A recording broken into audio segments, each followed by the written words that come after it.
एक सियार ने बताया कि ये 6 चीजों की अगर देखभाल नहीं की गई तो ये अतिशीघ्र नष्ट हो जाती हैं। दर्शक बंधुओं, किसी जंगल में एक सियार और सियारनी का जोड़ा रहता था। दोनों में बड़ा गहरा प्रेम था। वे दोनों एक गुफा में रहकर अपना जीवन आनंद से व्यतीत कर रहे थे। एक दिन सियारिन कहती है, पिया जी, आज कोई ऐसी कहानी सुनाओ जिसे सुनकर गुस्सा भी आए और रोना भी आए और कुछ सीखने को भी मिले। तब सियार कहता है, प्रिय, आज मैं तुम्हें एक ऐसी कहानी सुनाऊंगा जिसे सुनकर तुम रो पड़ोगी और ये कहानी तुम्हें बहुत कुछ बता कर जाएगी। इस कहानी से हमें सीखने को मिलेगा कि कौन सी चीजों की कभी एक क्षण के लिए अनदेखी नहीं करनी चाहिए। अगर अनदेखी की गई तो उसका क्या नतीजा होता है। कहानी बड़ी ही दिल को झकझोर देने वाली है, ध्यान देकर सुनना। तब वो सियार अपनी स्त्री को कहानी सुनाना आरंभ करता है। कहता है, बहुत समय पहले की बात है। एक राजा हुआ था, राजा सोनभद्र। उस राजा की 6 रानियां थी। राजा का राज बड़ी दूर दूर तक फैला हुआ था। राजा बहुत ही दयालु और धार्मिक प्रवृत्ति का था। वो हमेशा अपनी प्रजा की भलाई के लिए काम करता था। राज्य की प्रजा भी अपने राजा को बहुत प्रेम करती थी। सब कुछ तो ठीक ठाक चल रहा था। राजा सोनभद्र के घर में कोई संतान नहीं थी। इस बात को लेकर राजा और प्रजा दोनों चिंतित रहते थे। संतान की खातिर राजा ने अपने एक नहीं बल्कि 6 विवाह कर लिए थे। फिर भी घर में संतान की उत्पत्ति नहीं हुई थी। जिसने जो उपाय बताए वो सब राजा सोनभद्र ने किए। पूजा अर्चना, दान, यज्ञ, भंडारे सब कुछ होता रहता था, पर संतान सुख नहीं हो रहा था। राजा की 6 रानियां बड़ी चिंतित रहती थी। मित्रों, एक समय ऐसा आता है कि राजा बहुत दुखी रहने लगता है। राजा के दुख से राज्य की प्रजा भी बड़ी दुखी होती है। देवी देवताओं से मनौतियां मांगती है। राजा ने बहुत प्रयास किए, कुछ भी नहीं छोड़ा। उन्होंने दीन फकीर, साधु सन्यासी सबकी सेवा करके भी पुत्र सुख नहीं पाया। एक दिन की बात है, राजा जंगल में शिकार खेलने के लिए जाता है। शिकार खेलते खेलते राजा घने जंगल में खो जाता है। प्यास भी बहुत तेज लग रही थी। अब तो राजा को न पानी मिल रहा था न रास्ता। अचानक से राजा के कानों में कलकल करते हुए एक झरने की आवाज सुनाई देती है। कुछ ही समय में राजा उस झरने के पास पहुंच जाता है। घोड़े से झटपट नीचे उतरकर राजा पानी पीने में लग जाता है। राजा को नहीं मालूम था कि वहां कोई लड़की स्नान कर रही है।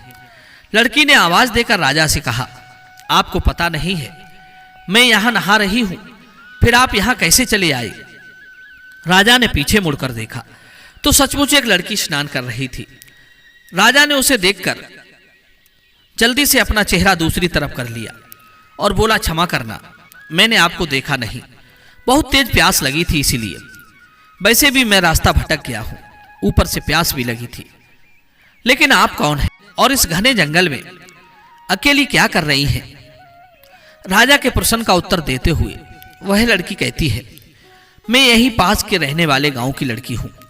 मैं रोज इस झरने पर नहाने आती हूं। ये झरना घने जंगल के बीच पड़ता है, यहां कोई नहीं आता, इसीलिए मैं निश्चिंत होकर नहा रही थी। जिस समय राजा से वो लड़की बात कर रही थी उस समय उसने एक पत्थर की ओट ले रखी थी। कहने लगी, आप थोड़ी देर अपना मुंह इधर कर लीजिए, मैं कपड़े पहन लेती हूं। उसके बाद मैं आपको जंगल से निकलने का रास्ता बता दूंगी।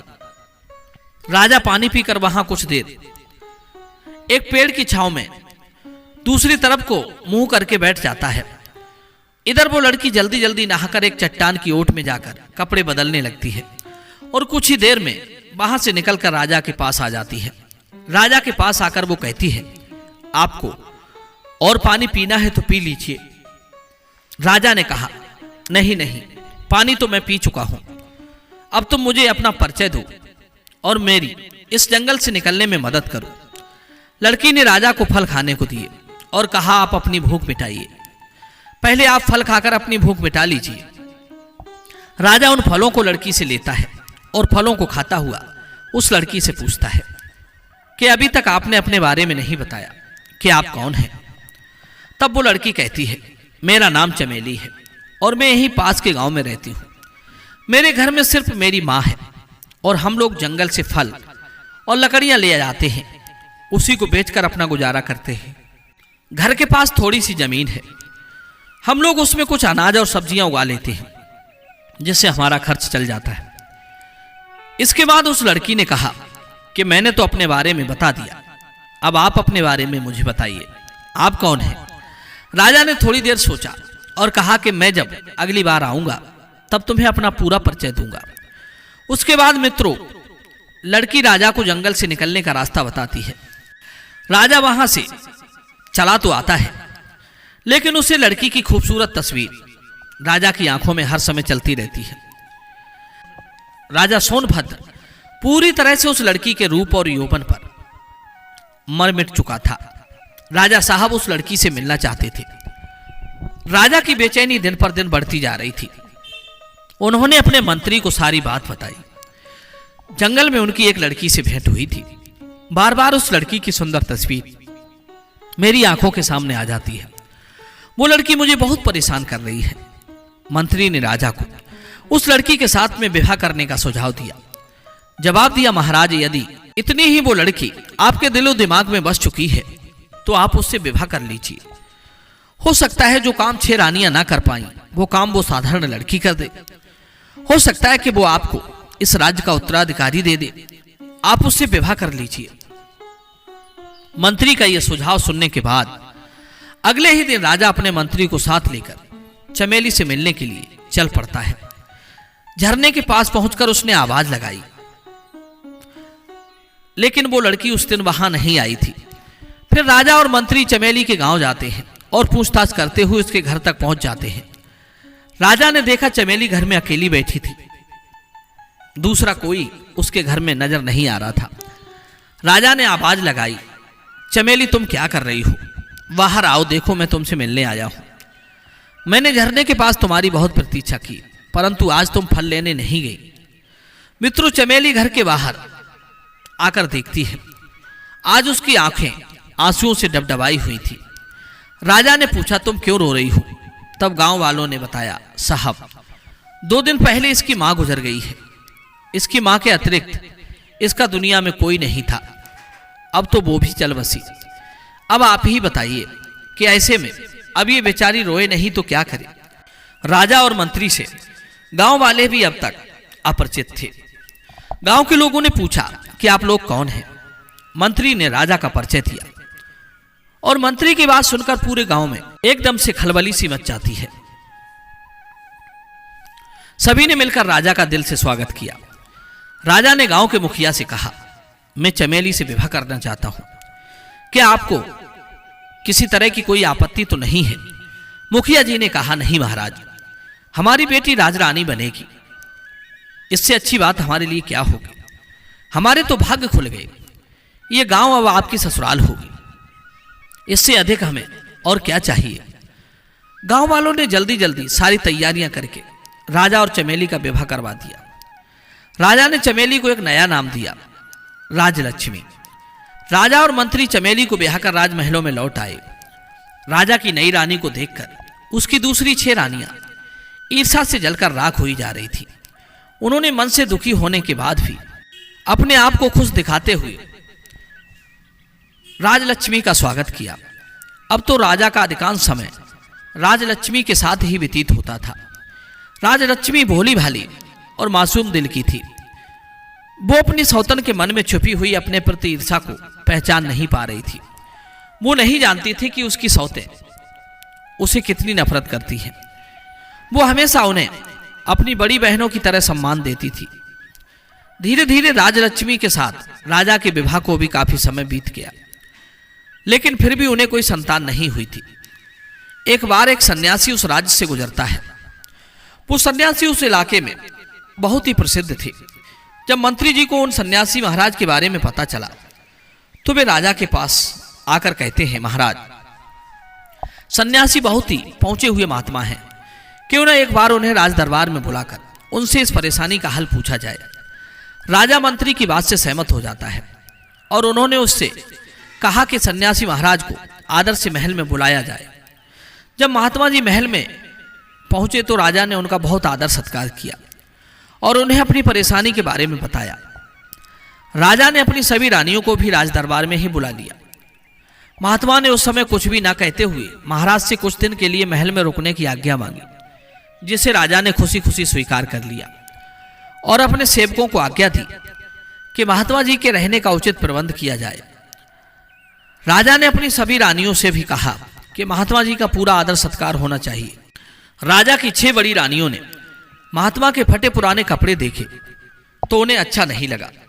वे सभी महात्मा के फटे पुराने कपड़ों की ओर देखती और किसी न किसी बहाने उनकी सेवा करने से इनकार कर देती। छोटी रानी राजलक्ष्मी महात्मा का पूरा आदर सत्कार करती थी। शायद जंगल में पली बड़ी होने के कारण उसे इस बात का कोई घमंड नहीं था कि वो इस राज्य की रानी है। उसने मन लगाकर महात्मा की सेवा की। कुछ दिनों बाद महात्मा जाने के लिए तैयार हुए। जाने से पहले उन्होंने सभी को आशीर्वाद दिया। अंत में सबसे छोटी रानी को अपने पास बुलाकर महात्मा जी बोले, बेटी, तुमने मेरी बहुत सेवा की है, मेरा बहुत ध्यान रखा है। बहुत जल्द ही तुम्हें संतान की प्राप्ति होगी। और इस महल में बच्चों की आवाज सुनाई देगी। ये सुनकर राजा और रानी राजलक्ष्मी बहुत खुश हो गए। उन्हें इस प्रकार आशीर्वाद देकर महात्मा जी चले जाते हैं और सचमुच कुछ ही दिनों के भीतर छोटी रानी गर्भवती हो जाती है। कुछ ही दिनों में राजलक्ष्मी ने राजा को शुभ समाचार दिया कि वो अब पिता बनने वाले हैं। रानी गर्भवती थी। यह समाचार सुनने के बाद राजा की खुशी का ठिकाना नहीं रहा। अब तो राजा रानी का और भी ज्यादा ध्यान रखने लगे। राजलक्ष्मी को किसी तरह की कोई तकलीफ ना हो, यह सोचकर उन्होंने राजमहल में सभी दासियों को उनकी इच्छा पूरी करने के निर्देश दे दिए थे। उन्होंने कुलगुरु को भी यह निर्देश दिया था कि वे प्रतिदिन रानी को धार्मिक और प्रेरक कहानी सुनाएं। इस समाचार से पूरे राज्य में खुशी की लहर दौड़ गई। पूरे राज्य के लोग खुशियां मनाने लगे। चारों तरफ बधाइयां बाज रही थी। सभी लोग खुश थे कि राज्य को अब एक उत्तराधिकारी मिलने वाला है। परंतु राजा की 6 बड़ी रानियां तो जलकर राख हुई जा रही थी। वे 6 की 6 रानियां आपस में विचार करने लगी कि अब क्या होगा। अब तो वे सब यही सोच रही थी कि छोटी रानी तो पहले से ही राजा को बहुत प्यारी है। बच्चा होने के बाद तो इसका राजा साहब और अधिक ध्यान रखेंगे। अब तो यही पटरानी हो जाएगी। उसके बाद हम सभी का तो कोई महत्व ही नहीं रहेगा और ये हमें दासी की तरह समझेंगे। इस तरह से वे आपस में सलाह करके हमेशा छोटी रानी को परेशान करने का प्रयास करती थी, परंतु उनका कोई भी प्रयास सफल नहीं हो पाता था। कभी कुलगुरु रास्ते में आ जाते थे, कभी प्रजा के लोग, कभी दास दासियां, तो कभी स्वयं राजा साहब उनके रास्ते की रुकावट बन जाते थे। इस तरह समय बीत रहा था और रानी की गर्भावस्था का समय भी लगभग पूरा होने को था। तभी अचानक राज्य की सीमा पर कुछ विद्रोहियों ने विद्रोह कर दिया। उनके विद्रोह के दबाने के लिए सेनापति को भेजा गया, जो कि अपने काम में असफल होकर लौटे। तब राज्य की सीमा पर स्वयं राजा को ही जाना पड़ा।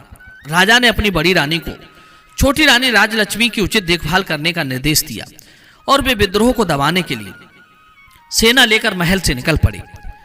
राजा के जाते ही बड़ी रानी को सुनहरा अवसर मिल गया। अब वो छोटी रानी को गलत बातें बताती थी और छोटी रानी से वैसे ही काम करवाती थी जिससे उसका गर्भ नष्ट हो जाए। दिन में एक बार कुलगुरु आते हैं और परीक्षण करके चले जाते हैं। कुलगुरु छोटी रानी को धैर्य बंधाते और उनसे मधुर बातें करते। बच्चे के लिए आवश्यक सावधानियां बरतने के लिए कहे जाते। राजलक्ष्मी सोचने लगी कि कुलगुरु की और हमारी बहनों की बातें अलग अलग क्यों हैं? आखिर सही कौन है?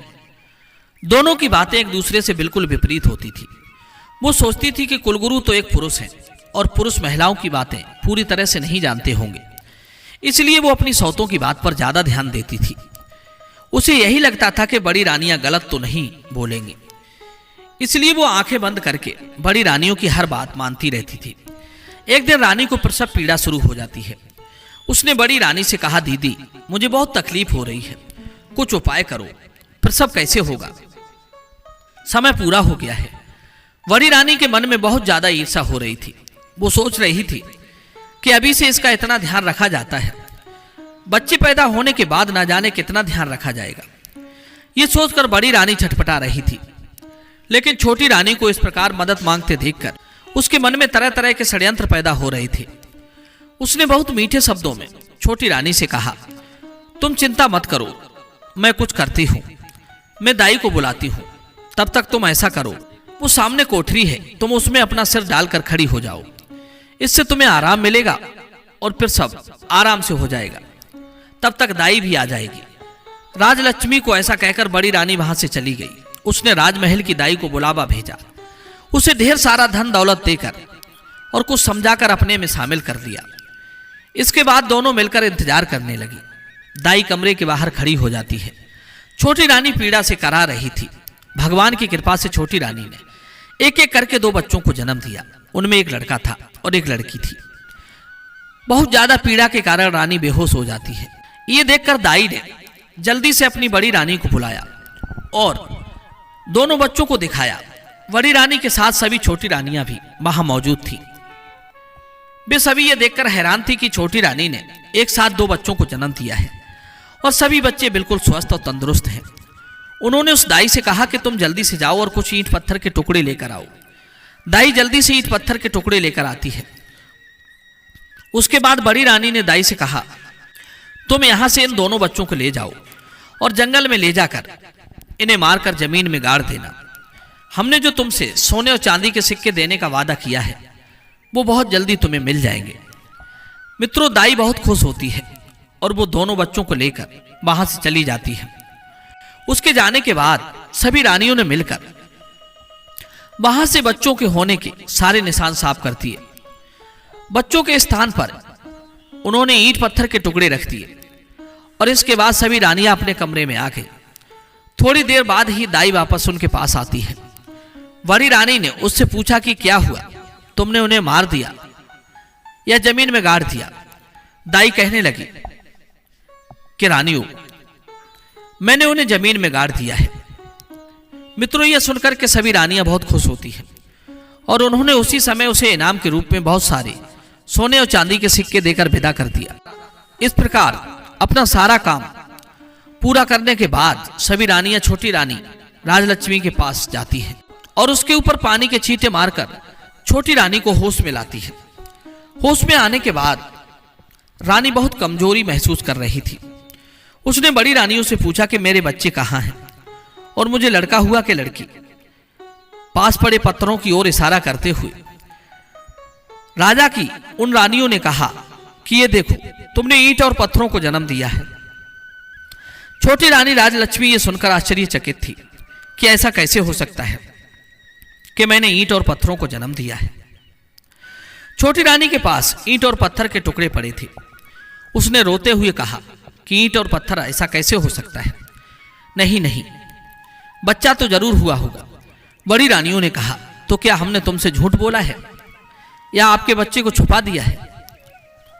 यही तो है जिसे तुमने जन्म दिया है। लो, अब तुम इन्हें संभाल कर रख लो। ऐसा कहकर उन्होंने सारे ईंट पत्थर के टुकड़े एक थैले में भरकर छोटी रानी की ओर बढ़ा दिए।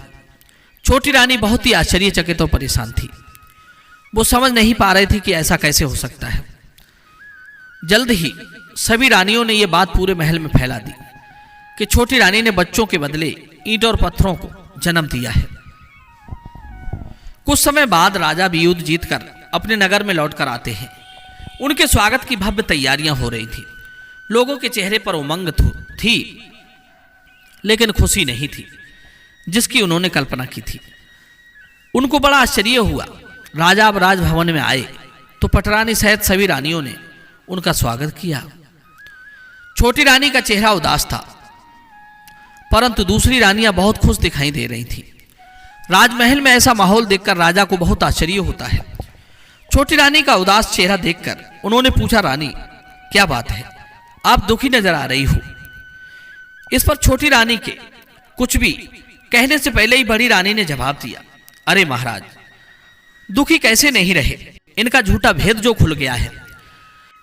राजा को कुछ समझ नहीं आया तो उसने बड़ी रानी से पूछा कि आपका ये सब कहने का क्या मतलब है? क्या हुआ? रानी का प्रसव का क्या हुआ? राजा की बड़ी रानी जो पटरानी थी उसने झूठे दुख का दिखावा करते हुए कहा, महाराज, हम तो चले गए हैं, हमें तो बहुत बड़े धोखे में रखा गया। ये राजलक्ष्मी मासूम चेहरे वाली, ये तो बहुत ही छलने वाली निकली और धोखेबाज है। महाराज, ये हमें गर्भवती होने का दिखावा करती रही और इसने हमें धोखे में रखा। इसने तो ईंट और पत्थरों को पैदा किया है। वे ईंट पत्थर कमरे में पड़े हैं, आप जाकर स्वयं देख लीजिए। राजा और रानी राजलक्ष्मी के कमरे में लेकर जाते हैं और उन्हें ईंट और पत्थरों के टुकड़ों को दिखाया। राजा पत्थर के टुकड़ों को देखकर आश्चर्यचकित हो जाता है। उन्होंने कहा, यह कैसे हो सकता है? मनुष्य के गर्भ से ईंट और पत्थर कैसे पैदा हो सकते हैं? राजा की बड़ी रानी कहने लगी, महाराज वही तो हम भी कह रहे हैं कि इसने हमारे साथ गर्भवती होने का नाटक किया है।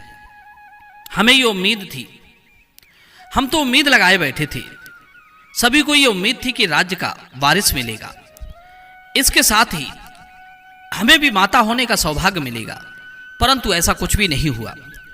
बड़ी रानी के इस प्रकार कहने पर राजा को उसकी बातें ठीक लगने लगती हैं। राजा को भी लगा कि रानी ने सभी को धोखा दिया है। अब तो राजा क्रोध में भरकर रानी राजलक्ष्मी की ओर पलट जाता है और पूछने लगा, बताइए रानी, आपने हमें इतना बड़ा धोखा क्यों दिया? हमें छलने की आपकी हिम्मत कैसे हुई? यदि आप ऐसा ना करती तो हम इसे विधि का विधान मानकर संतोष कर लेते कि हमारे भाग में संतान सुख था ही नहीं। लेकिन आपने तो हमारे जीवन की सबसे बड़ी आशा दिखाकर हमारी आशाओं पर पानी फेर दिया। हम तो आपके मासूम चेहरे पर मोहित होकर आपको अपनी रानी बनाकर लाए थे। हमने आपको इतना प्यार और आदर सम्मान दिया, परंतु आप उस सम्मान के योग्य नहीं थी। आपने हमें धोखा देने से पहले इस सब बारे में एक बार भी नहीं सोचा। हमें ऐसी उम्मीद बिल्कुल भी नहीं थी, लेकिन आपने जो छल हमसे किया है उसका दंड तो हम आपको अवश्य देंगे। आज से आप हमारी रानी नहीं बल्कि महल की नौकरानी होगी। अब हमारे सामने से हट जाइए, वरना क्रोध में न जाने हम क्या कर सकते हैं। राजा के ऐसे शब्द सुनकर छोटी रानी बहुत दुखी होती है, लेकिन वो कुछ कर भी नहीं सकती थी। वो उस कक्ष से बाहर चली गई और एक तरफ बैठकर रोने लगी। इस घटना के बाद तो राजमहल में छोटी रानी का जीवन बहुत मुश्किल सा हो गया। बड़ी रानी और बाकी सभी रानियां उसके साथ बहुत बुरा व्यवहार करती थी। नौकरानियों से भी अधिक काम उससे लिया जाता था। उसको महल की सफाई के काम में लगा दिया गया था, पर वो सब कुछ सहने के अलावा कुछ नहीं कर सकती थी। उसके पास कोई ऐसा सबूत नहीं था जिससे वो अपनी गर्भावस्था को प्रमाणित कर सके। वो जानती थी कि मैं सच में गर्भवती थी। उन्हें ये आश्चर्य होता था कि उनके बच्चों का क्या हुआ होगा। कई बार उसके मन में इच्छा होती थी कि वे राजमहल को छोड़कर अपने गांव चली जाए और अपनी पुरानी दिनचर्या आरंभ करे। अब उसे अपनी पुरानी जिंदगी की बहुत याद आती थी, परंतु वो ये सोचकर अपना विचार बदल देती थी कि उसके रानी बनने पर उसके गांव वाले कितने खुश थे। वो सोचती थी कि अब वो वहां जाकर किस मुंह से अपने दुर्भाग्य की बात कहे। समय बीतता रहा और काफी समय के बाद एक दिन जब राजा दरबार में बैठे थे, राज्य कार्य में व्यस्त थे, कि तभी एक प्रहरी ने उनके पास आकर सूचना दी। प्रहरी ने कहा, महाराज बदलापुर गांव के मुखिया जी आपसे मिलना चाहते हैं। राजा ने मुखिया को बुलाने की आज्ञा दे दी। बदलापुर गांव के मुखिया ने आकर राजा को झुककर पूरे सम्मान के साथ अभिवादन किया और आदेश की प्रतीक्षा में खड़े हो गए। राजा ने कहा, मुखिया जी कहिए आपकी क्या समस्या है? मुखिया कहने लगे, महाराज आपके शासन में किसी को कोई समस्या हो ही नहीं सकती। राज्य में और हमारे गांव में सभी लोग खुश हैं। आज मैं यहां आपके पास एक आश्चर्यजनक और एक चमत्कारिक घटना के बारे में बताने आया हूं, जिसके बारे में जानकर हम सब गांव वालों की तरह आप भी बहुत हैरान रह जाएंगे। महाराज मुझे लगा कि आपको इसके बारे में पता होना चाहिए, इसलिए मैं यहां चला आया। राजा कहने लगा, मुखिया जी ऐसी कौन सी चमत्कारपूर्ण घटना है, शीघ्र हमें उसे बताइए। तब मुखिया कहते हैं, महाराज हमारा गांव जंगल के पास में है, बहुत पेड़ पौधे हैं, लेकिन पिछले कुछ समय से हमें वहां एक स्थान पर एक चंपा के फूल और कई बांस के पौधों को देख रहे हैं। ये पौधे अपने आप उगाए हैं, इन पौधों को किसी ने भी नहीं लगाया है। शुरू में तो हम में से किसी ने भी उन पर विशेष ध्यान नहीं दिया, परंतु अब हम उनके बारे में सोचने के लिए मजबूर हो चुके हैं। महाराज उन ऊंचे बांस के पौधों के बीच में चंपा का पौधा ऐसा लगता है जैसे बांस के पौधे उसे घेर कर चारों तरफ से उसकी सुरक्षा कर रहे हैं। उन्हें देखकर ऐसा लगता है जैसे वे बांस के पौधे खास तौर पर उस चंपा के पौधे की सुरक्षा के लिए ही लगाए गए हों। परंतु महाराज, ये भी एक सत्य बात है कि उन पौधों को हमारे गांव के किसी भी व्यक्ति ने नहीं लगाया है। वो सभी पौधे एक साथ अपने आप उगे हैं। महाराज, इससे भी बड़ी आश्चर्य की बात यह है कि वो चंपा के पौधा फूलों से लदा हुआ है, परंतु किसी के भी तोड़ने से उसका फूल टूटता नहीं है। चंपा के पौधे से जो फूल नीचे गिरते हैं, हम उन्हें उठा लेते हैं। वे फूल बड़े सुगंधित होते हैं।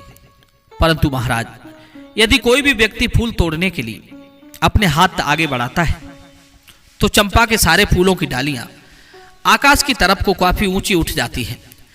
महाराज, इतना ही नहीं, उनमें से मनुष्यों की आवाज भी आती है। चंपा और बांस के सभी पौधे आपस में मनुष्यों की आवाज में बात करते हैं। मुखिया जी की ये बातें सुनकर राजा भी आश्चर्यचकित हो जाता है। राजा के साथ साथ सभी दरबारी भी हैरान थे। राजा ने कहा, ऐसा कैसे हो सकता है? पौधे मनुष्य की आवाज में कैसे बोल सकते हैं?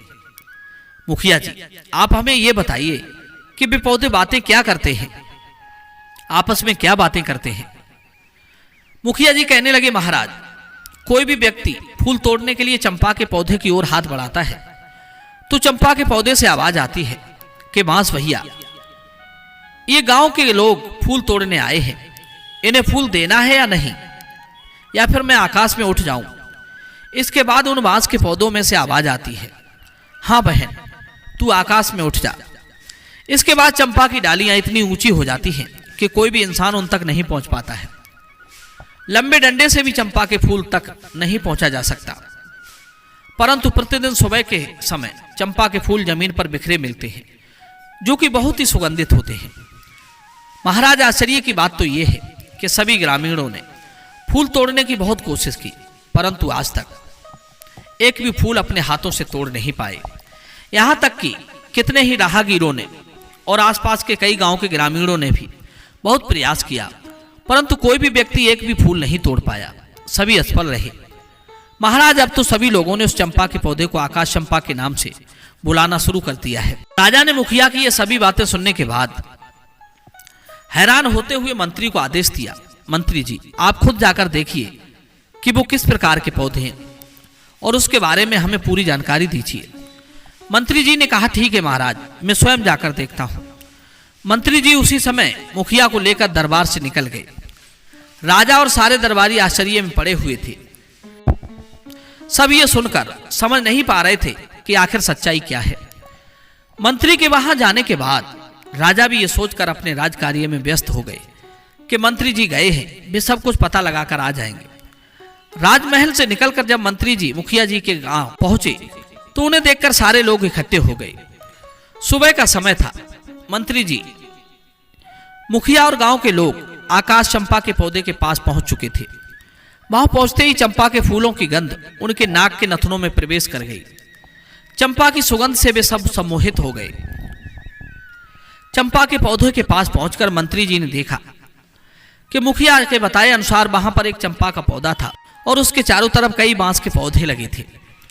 चंपा का पौधा बिल्कुल बीच में था और बांस के पौधे उसे अपनी सुरक्षा घेरे में लिए हुए थे। चंपा की डालियां सामान्य ऊंचाई पर थी, जिसे मंत्री जी आराम से अपने हाथ से पकड़कर छू सकते थे और फूल भी तोड़ सकते थे। चंपा के फूल मंत्री जी के हाथों की पहुंच की सीमा में थे। पौधे के चारों ओर जमीन पर फूल बिखरे पड़े थे। मंत्री जी चंपा के फूल की सुगंध से सम्मोहित होकर चंपा के पौधे की ओर बढ़ जाते हैं और फूल तोड़ने के लिए अपना हाथ आगे बढ़ाते हैं। तभी वहां पर मौजूद सभी लोगों को चंपा के पौधों से निकलती हुई एक मनुष्य की आवाज सुनाई देती है, जिसे सुनकर मंत्री जी के आगे बढ़े हुए हाथ वहीं के वहीं रुक जाते हैं। वे आश्चर्यचकित हो उठे थे। वो देख रहे थे कि आवाज चंपा के पौधे से ही आ रही थी। चंपा के फूल के पौधे से आवाज आई कि हे बांस भैया, आज हमारे मंत्री जी फूल तोड़ने आए हैं, क्या मैं टूटूं या आकाश में उठ जाऊं? मित्रों, आवाज स्पष्ट सुनाई दे रही थी। उस आवाज को सुनकर मंत्री जी आश्चर्यचकित हो गए। उन्होंने सुना कि बांस कह रहा था, हे बहन चंपा, तू आकाश में उठ जा। ये वही मंत्री जी हैं जिन पर हमारी मां की जिम्मेदारी थी, लेकिन इन्होंने अपनी जिम्मेदारी पूरी नहीं की, इसलिए इनके सामने झुकना मत। एक भी फूल इन्हें स्पर्श मत करने देना। बांस की बात सुनकर चंपा की सभी डालियां इतनी ऊंची उठ जाती हैं कि मंत्री जी किसी भी तरह से उसके फूलों को नहीं छू सकते थे। मंत्री जी ने चंपा के फूल तोड़ने का बहुत प्रयास किया, लेकिन बहुत कोशिश करने के बाद भी वे एक फूल भी नहीं तोड़ सके।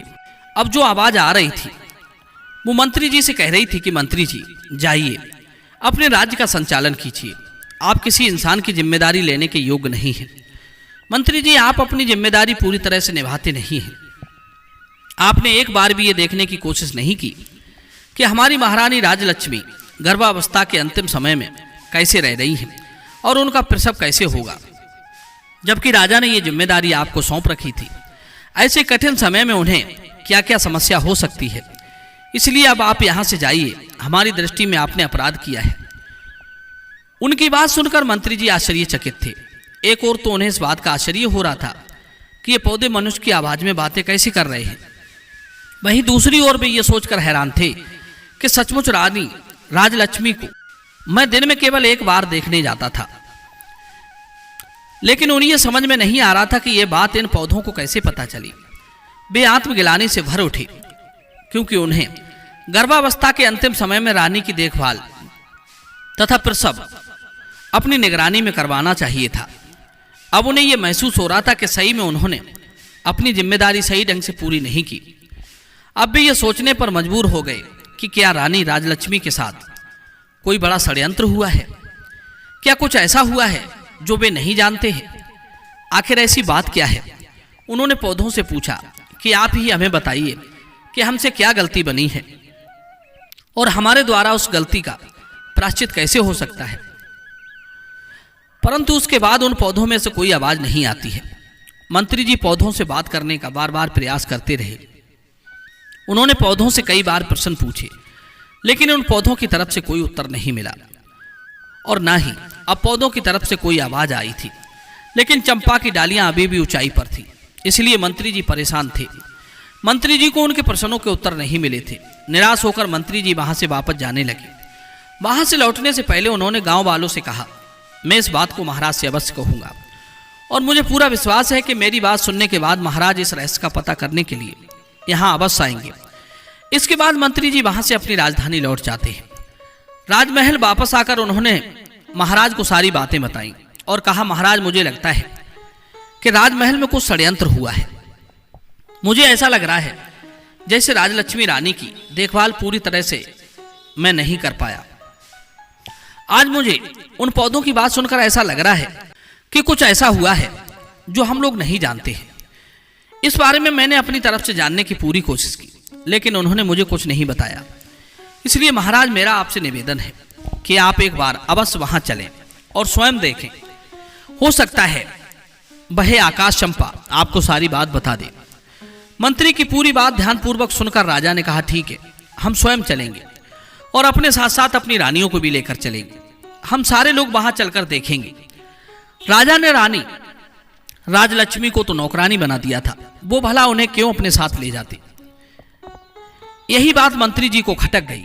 मंत्री जी ने जान लिया कि राजा साहब छोटी रानी को बुलाकर नहीं ले जा रहे हैं, तो उन्होंने राजा से कहा कि महाराज यदि आप उनकी सूरत नहीं देखना चाहते तो ना देखें, लेकिन उन्हें अपने साथ अवश्य लेकर चलें, क्योंकि महाराज मुझे लगता है राजमहल में कुछ षड्यंत्र हुआ है और उसका पता हमें नहीं चल पाया है। महाराज मुझे दुख है कि अनजाने में भी इस षड्यंत्र में मैं शामिल हो गया हूं।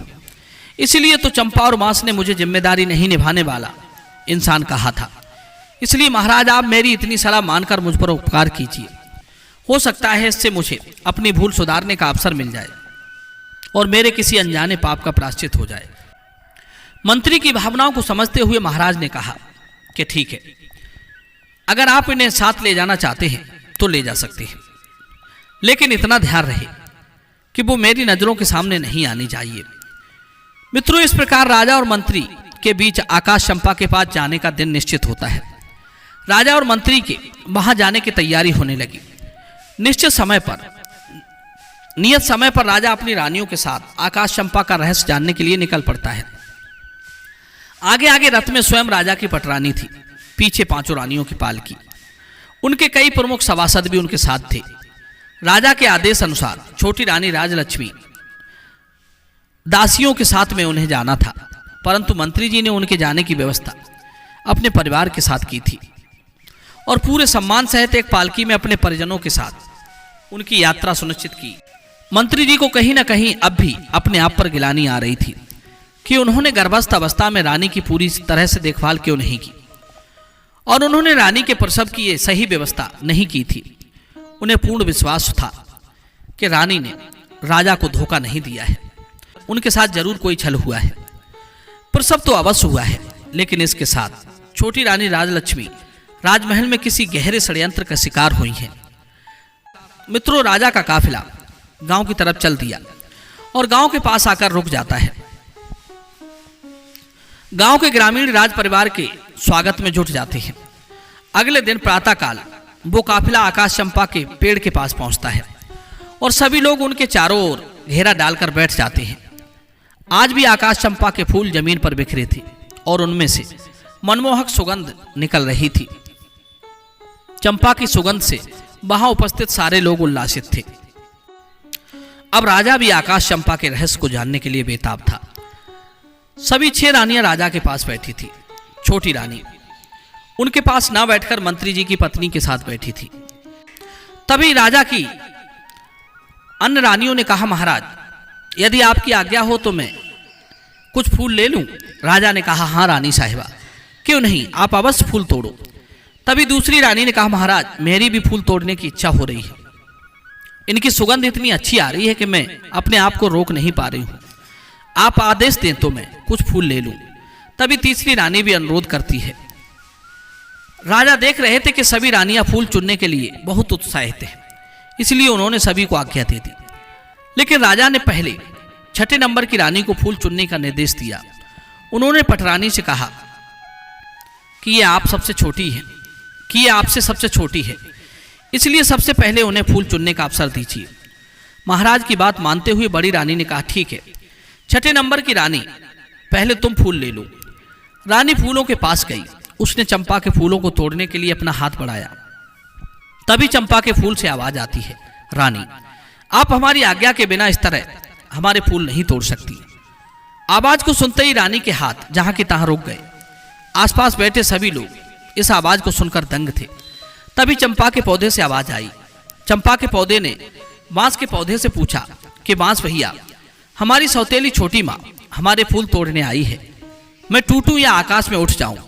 बांस के पौधे में से आवाज आती है, बहन, तुम आकाश में उठ जाओ, ये तुम्हें छूने के योग्य नहीं है। क्या तुम्हें याद नहीं इन्होंने हमारी माँ के साथ क्या अत्याचार किया था? इसलिए बहन, इनके बारे में मत सोचो और तुम आकाश में उठ जाओ। इसके साथ ही चंपा की डालियां ऊपर उठने लगती हैं और आकाश को छूने लगती हैं। निराश होकर महारानी वापस आकर अपने स्थान पर बैठ गई। इसी प्रकार से 5वीं, चौथी, तीसरी और फिर दूसरी रानी भी हार मानकर अपने स्थान पर बैठ गई। इसके बाद आई सबसे बड़ी रानी। उन्होंने अपने हाथ पौधे की ओर बढ़ाए और बोली, मैं इस राज्य की महारानी और महाराज की पटरानी हूं। इस राज्य में जो कुछ भी है उन सब का उपयोग सबसे पहले या तो मैं करती हूं या मेरी अनुमति से किया जाता है। इसलिए चंपा अपनी डाली को नीचे झुका और मुझे फूल तोड़ लेने दे। इस बार चंपा की डालियों से आवाज आई, भाई बांस भैया, हमारी सौतेली माँ हमें फूल लेने के लिए धमका रही है, हमें अपना आदेश मानने के लिए कह रही है। तुम क्या कहते हो, हमें इनका आदेश मानना चाहिए या नहीं? बांस कहता है, ना बहन, तुम्हें आदेश देने का इनके पास कोई अधिकार नहीं है। हम इनके राज्य की प्रजा नहीं है और हम कोई वस्तु भी नहीं है जो इनके उपयोग में आना आवश्यक हो। क्या तुम्हें याद नहीं कि इन्हीं के आदेश से तो सारा काम हुआ है? इन्होंने ही तो हमारी माँ को सबसे ज्यादा दुख दिया है और इन्होंने ही हमें वन में भेजकर हमारी मृत्यु का रास्ता तैयार किया था। ये तो महारानी बनने के लायक भी नहीं है। रानी और महारानी राज्य की जनता की माँ होती है, इसलिए पूरी प्रजा भी इनकी संतान बनकर उनके आदेशों का पालन करती है। परंतु इन्होंने तो माता होने का अपना कर्तव्य ही नहीं निभाया। ये तो हमारी संहारक हैं, हमें मारने वाली हैं। ऐसी रानी के हाथों में तुम अपने सुगंधित फूलों को कैसे दे सकती हो? इसलिए बहन, तुम झुकना मत, तुम आकाश में ही रहो, तुम्हें इनका स्पर्श नहीं होने देना चाहिए। सभी के सामने ये सभी बातें सुनकर बड़ी रानी का सर लज्जा से झुक गया। राज्य के सभी सभासदों, राज्य की जनता और ग्रामीणों के समक्ष उनका इतना अपमान हुआ जो उन्हें बिल्कुल भी अच्छा नहीं लगा। परंतु वे इस पौधे को कोई दंड भी तो नहीं दे सकती थी। उसकी इच्छा तो ये हो रही थी कि बांस और चंपा के पौधों के टुकड़े टुकड़े करवा दूं, लेकिन वे मजबूर थी, इसलिए चुपचाप आकर अपने स्थान पर बैठ गई। अब चंपा की डालियां वापस पहले की तरह पहले वाली अवस्था में सामान्य ऊंचाई पर पहुंच गई। अब राजा खुद उठे और फूल तोड़ने के लिए आगे बढ़ते हैं। जब उन्होंने चंपा के पौधे के पास आकर फूल तोड़ने के लिए अपने हाथ आगे बढ़ाए, तभी चंपा के पौधे से आवाज आई, नाना महाराज, आप ये भूल मत करना। आपको फूल तोड़ने से रोकने के लिए मैं अपने भैया से नहीं पूछूंगी। यदि भैया अनुमति दे भी देंगे तो भी मैं आपके हाथों में नहीं आऊंगी। इसलिए आप अपने हाथों को पीछे रखें, फूल तोड़ने का विचार त्याग दें। राजा आश्चर्यचकित होकर सोचने लगा, आखिर ऐसा क्या हुआ कि उनको रोकने के लिए चंपा अपने भाइयों से भी अनुमति नहीं लेगी और बिना अनुमति के ही उन्हें रोक देगी। उन्होंने पूछा, मैं इस देश का राजा हूं, तो मुझे यह बताओ कि जब मैंने कभी भी किसी के साथ अन्याय नहीं किया है, मैंने अपनी प्रजा को अपनी संतान मानता हूं और संतान की तरह उनकी देखभाल करता हूं। मैंने कभी किसी पशु पक्षी को तकलीफ देने की नहीं सोची है, फिर तुम ऐसा क्यों कह रही हो? इस बार चंपा के पौधे से आवाज आती है कि आप अपनी पूरी प्रजा को संतान मानते हैं, परंतु आप उसी पर विश्वास करते हैं जो दूसरे आपसे कहते हैं। आप स्वयं कभी भी सच्चाई जानने की कोशिश नहीं करते। अपनी प्रजा को संतान माना, लेकिन आपने अपनी संतान की खोज खबर करने की कभी कोशिश नहीं की। आपने कभी यह जानने की कोशिश नहीं की कि आपकी अपनी संतान कहाँ है। आप ही बताइए, क्या कभी आपने ये सब जानने का प्रयास किया? आप अपने राज्य की सुरक्षा करने की बात करते हैं, लेकिन आप तो अपनी गर्भवती पत्नी की सुरक्षा नहीं कर पाए।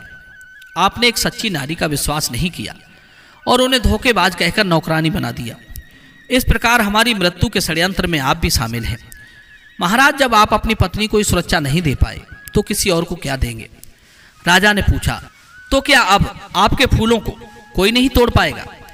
चंपा के पौधे ने कहा, यह जानने का अधिकार आपको नहीं है, इसलिए आप वापस चले जाइए और अपने राज्य का संचालन कीजिए। आपकी प्रजा आपकी संतान अवश्य है, लेकिन उस संतान की देखभाल करने के कारण आप अपनी संतान की, अपने होने वाले बच्चों की रक्षा नहीं कर पाए, इसलिए आप यहां से जाइए। राजा के पास कहने के लिए कोई शब्द नहीं था, इसलिए वे अपने स्थान पर आकर चुपचाप बैठ गए। मंत्री जी ने राजा से कहा, महाराज, अब आप यदि आदेश दें तो हम छोटी रानी को एक बार फूल तोड़ने के लिए पौधे के पास भेजें।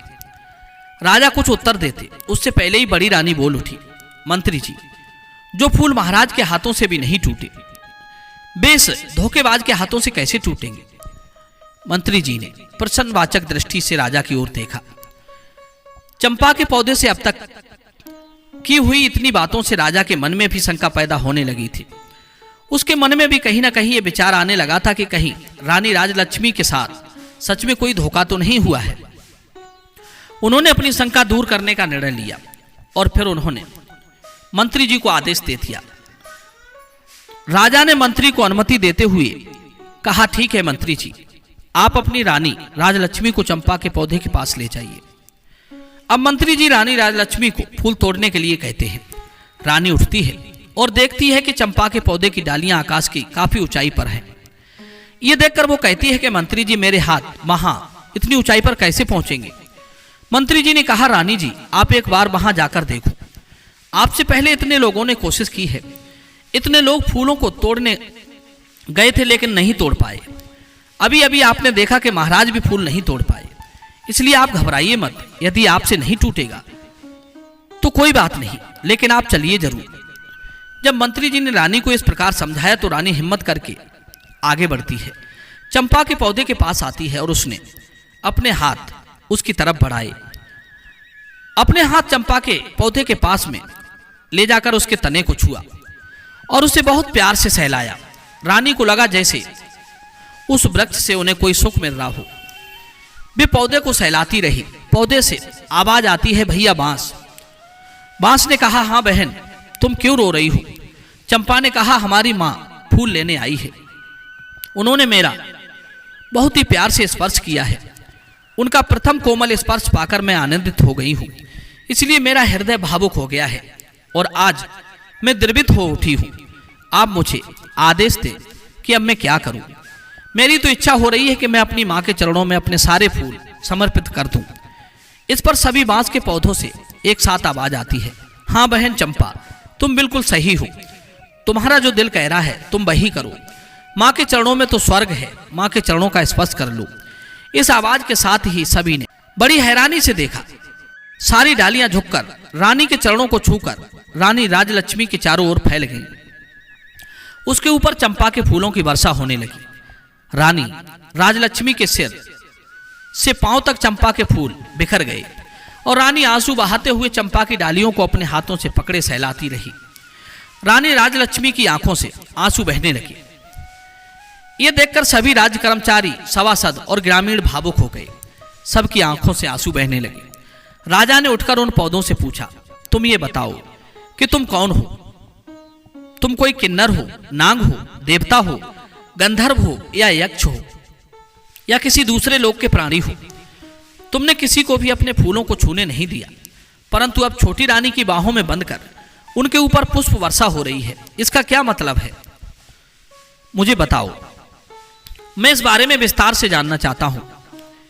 इस बार चंपा ने कहा, राजन, मैं और ये बांस आपकी छोटी रानी की संतानें हैं। हम दोनों भाई बहनों का जन्म एक साथ हुआ था।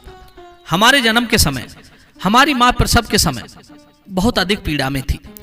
हमारी माँ ने आपकी पटरानी और इस राज्य की बड़ी महारानी से अपनी सहायता करने के लिए निवेदन किया था। तब माँ दर्द से कराती रही। उनकी परेशानी को देखने के बाद भी उनकी सहायता किसी ने नहीं की। ईश्वर की कृपा से हम दो भाई बहन का जन्म उसी अवस्था में हो गया। तब महारानी ने एक दाई को बुलाया। महारानी ने उस दाई को पैसों का लालच देकर हमें मारकर जंगल में जमीन में गाड़ने के लिए कहा। दाई को भेजने के बाद कुछ ईंट पत्थर के टुकड़े लाकर बड़ी रानी ने हमारी माँ के पास रख दिए, जिससे हमारी माँ को कभी पता नहीं चला कि हम लोगों ने कभी जन्म लिया है। वो कभी भी समझ नहीं पाई कि उनके बच्चे आखिर गए कहाँ। आपने भी दूसरों की बातों पर विश्वास करते हुए उन्हें धोखेबाज कहा। इसके बाद राजा ने उनसे पूछा कि जब तुम लोगों को मारकर जमीन में दबा दिया था तो फिर तुम लोग पौधे कैसे बन गए? इस पर चंपा कहती है, महाराज, ईश्वर की लीला बड़ी विचित्र है। जब दाई हमें लेकर आई तो अचानक जोर की आंधी आ गई। वो दाई हमें मारकर राजमहल के बगीचे में दबाना चाहती थी, परंतु राजमहल के बगीचे में उसे मौका नहीं मिल पाया। इसी डर से वो हमें लेकर वन में चली आई। यहां आने पर जब वो कुदाल से मिट्टी खोद रही थी, तभी आकाश मार्ग से परियों की रानी अपनी सखियों के साथ वन भ्रमण के लिए आती है। जब उनकी दृष्टि हम पर पड़ती है तो उन्होंने हमें उठा लिया और उनकी शक्तियों के असर से बहुत तेज आंधी आने लगी। दाई हमें खोजती रही। हमारे ना मिलने पर उसने सोचा शायद हम भयंकर आंधी में उड़ गए हैं, इसलिए महल में जाकर उसने रानी से झूठ बोल दिया कि उसने हमें मारकर जमीन के अंदर दबा दिया है, क्योंकि उसे डर था कि सच्चाई जानकर महारानी उसे मरवा ना दे। दाई के वहां से जाने के बाद में परियों की रानी ने मेरे भाई को बांस में बदल दिया और मुझे चंपा के फूल का पौधा बना दिया। उनकी कृपा से हमें वे सब बातें याद हैं और हम सभी को पहचान कर उनके अनुसार अपना व्यवहार कर पा रहे हैं और मनुष्य की आवाज में बोल पा रहे हैं। राजा कहने लगा, तो क्या तुम लोग अपने असली रूप में नहीं आ सकते? चंपा कहने लगी, महाराज, हम अपने असली रूप में आ सकते हैं अगर हमारी माँ हम दोनों के पौधों से एक एक पत्ती लेकर और उसे गोलाई में रखकर परियों की रानी का आह्वान करे, प्रार्थना करे और कहे कि हे परी रानी, मेरे बच्चे मुझे वापस कर, तो हम फिर से अपने असली रूप में आ जाएंगे। उसकी बात सुनते ही रानी राजलक्ष्मी ने बांस और चंपा के पौधों से एक एक पत्ती ली और उन्हें अपनी झोली में रख लिया और स्वयं बैठ करके हाथ जोड़ करके पूरी श्रद्धा से बोली, हे परी रानी, मैं पूरी जिंदगी आपकी सेवा करूंगी, आपकी पूजा करूंगी। आपने मेरे ऊपर इतना बड़ा उपकार किया है। आपने इतने दिन मेरे बच्चों को संभाल कर रखा है। अब कृपया इन्हें मेरे आंचल में डाल दो। परी रानी, मुझे मेरे बच्चे दे दो। दर्शक बंधुओं, पल भर में देखा गया बांस के पौधे और चंपा के पौधे उसी समय विलीन हो जाते हैं। वहां पर लगभग 5-6 वर्ष की उम्र वाले 2 बालक दिखने लगते हैं। रानी और राजा ने आगे बढ़कर दोनों बच्चों को अपनी बाहों में समेट लिया। रानी, उसकी तो हिचकियां सी बंध गई, रोए जा रही थी। राजा भी बच्चों को अपने सीने से लगाए अपनी आंखों से आंसू बहा रहे थे। गांव की जनता, सभासद, सभी रानियां बिल्कुल मौन होकर यह दृश्य देख रहे थे। कुछ देर के बाद जब राजा होश में आते हैं तब उन्होंने वहीं पर अपना दरबार लगाया और गांव दरबार में पहला राज आदेश दिया कि सभी 6 रानियां रानी बनने के योग्य नहीं हैं, इसलिए आज से और अभी से मैं इनका त्याग करता हूं। छोटी रानी को इतने दिन जो कष्ट सहन करने पड़े उसके लिए मैं उनसे क्षमा मांगता हूं और उन्हें अपनी पटरानी बनाता हूं। शेष सभी 6 रानियों को राजकुमार और राजकुमारी की हत्या के षड्यंत्र रचने के लिए दोषी मानते हुए उन्हें मृत्यु दंड दिया जाता है। महाराज ने अपने महामंत्री से कहा, मंत्री जी, मेरे आदेश का तुरंत पालन हो। मित्रों, छोटी रानी जो अब तक अपने बच्चों को अपनी बाहों में समेटे अपने सीने से लगाए बैठी थी, आंसू बहा रही थी, उसने अचानक से अपना सिर उठाया और कहा, महाराज, आज मेरे लिए प्रसन्नता का बहुत बड़ा दिन है, क्योंकि आज मेरे बच्चे मुझे वापस मिल गए हैं। आज की इस प्रसन्नता भरे दिन में किसी के लिए काला दिन नहीं होना चाहिए, इसलिए आपसे मेरा एक अनुरोध है कि बड़ी रानियों को मृत्यु दंड ना दें, अन्यथा इनका दोष हमारे बच्चों और हमारे राज्य और राज्य की प्रजा पर पड़ेगा। इसलिए महाराज इन सबको क्षमा कर दीजिए। राजा ने कहा, रानी, आपका दिल बहुत विशाल है, इसमें सबके लिए क्षमा है, परंतु राजकार्य में क्षमा करने से दोषी दूसरी गलती करते हैं और सबसे बड़ी परेशानी बनकर उभरते हैं, इसलिए इन्हें क्षमा दान तो नहीं दिया जा सकता, परंतु आपके अनुरोध पर इनका दंड कुछ कम करके इन्हें आजीवन कारावास में बदलता हूं। जब तक ये जिंदा रहेंगे कारावास में रहेंगे। इस कारावास में इन्हें एक समय का भोजन मिलेगा, परंतु कारावास के बाहर ये एक पल के लिए भी नहीं निकल पाएंगे, यही इनका दंड होगा। इसके बाद राजा और रानी सभी ग्रामीणों को अपनी तरफ से कई उपहार भेंट करते हैं और मंत्रियों और दास दासियों के साथ राजधानी लौट आते हैं। आते समय वहां का दृश्य बदल चुका था। राजा के साथ रथ में छोटी रानी बैठी हुई थी, उनके साथ ही उनके बच्चे घोड़ों पर सवार थे और 6 रानियां बंदी की अवस्था में सैनिकों के बीच चलती हुई पैदल राजमहल की ओर जा रही थी। राजमहल पहुंचने पर उन्हें कारावास में डाल दिया गया। राजा रानी राजलक्ष्मी के साथ अपने दोनों बच्चों और राज्य की जनता का पालन करते हुए अपने जीवन बिताने लगे। रानी राजलक्ष्मी के जीवन में भी खुशियां लौट आईं। भगवान अच्छों के साथ हमेशा अच्छा ही करते हैं, बुरे का परिणाम बुरा ही होता है। सियार कहता है, हे प्रिय रानी, इसलिए कभी सुनी सुनाई बातों पर विश्वास नहीं करना चाहिए, वरना बहुत पछताना पड़ता है। मनुष्य को ये 6 काम हमेशा अपनी देखरेख में करवाने चाहिए। अगर एक पल को भी उनकी देखरेख नहीं की गई तो ये नष्ट हो जाते हैं। नंबर 1, बालक, विद्या, गौ, सेवा, खेती, स्त्री, प्रजा। जहां का राजा आलसी और दूसरों पर निर्भर रहने वाला और दूसरों की बातों पर भरोसा करके चलने वाला होता है, उस राजा का और राज्य का विनाश हो जाता है। इसलिए उनकी कभी अनदेखी ना करें। दर्शक बंधु, मैं उम्मीद करता हूं ये कहानी जरूर पसंद आई होगी। तो चलिए अपनी कीमती राय कमेंट में भेजिए। मिलते हैं आपसे अगली वीडियो में। आप सभी का बहुत बहुत धन्यवाद। जय श्री कृष्ण।